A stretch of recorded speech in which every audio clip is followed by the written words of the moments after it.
إن هذا القرآن يهدي للتي هي أقوم ويبشر المؤمنين. Assalamu alaikum wa rahmatullahi wa barakatuh. Alhamdulillah, we're now at the name Al-Mathani. So Allah subhanahu wa ta'ala says, Allahu nazzala ahsan al-hadithi kitaban mutashabihan mathani. Allah sent down the best statement, a consistent book wherein is reiteration. Mathani, which means the repeater. So the word mathani comes from the word ithnan, two.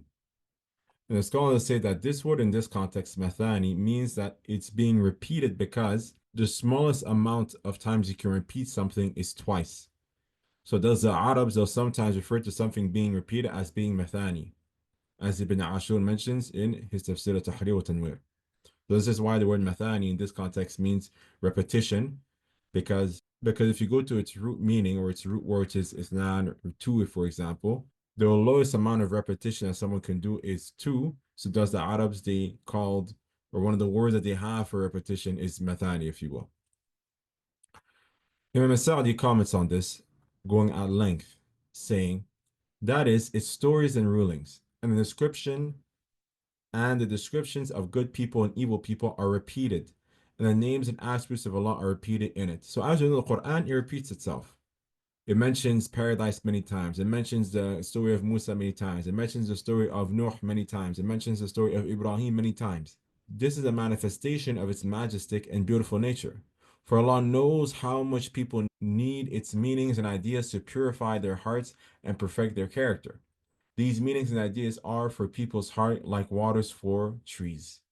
So Imam Sa'd is going to explain here, which is very beautiful, is the fact that Allah subhanahu wa ta'ala, He knows what needs to be repeated because He knows what water and at what quantity of water we need for our hearts.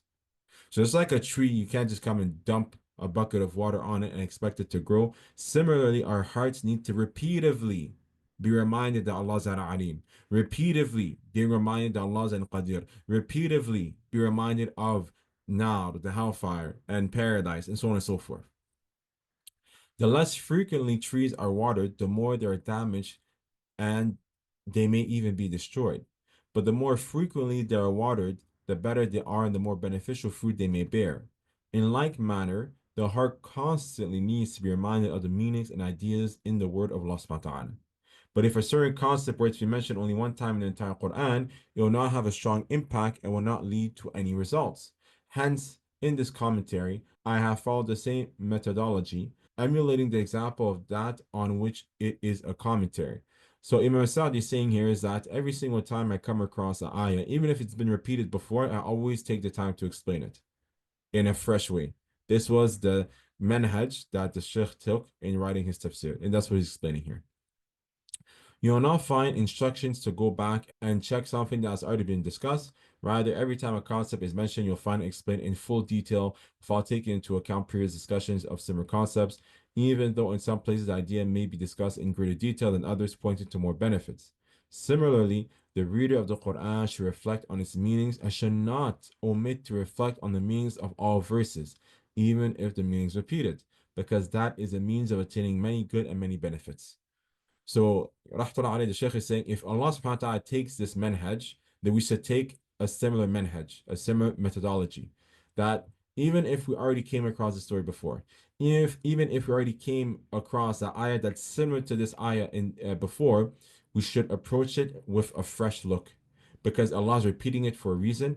And more specifically, Allah is repeating it in this context, which is usually a different context, for a specific reason. Why is Allah repeating this here after mentioning this story, or after mentioning that story, or before mentioning this story? All these things need to be taken into consideration when we try to ponder on the Quran.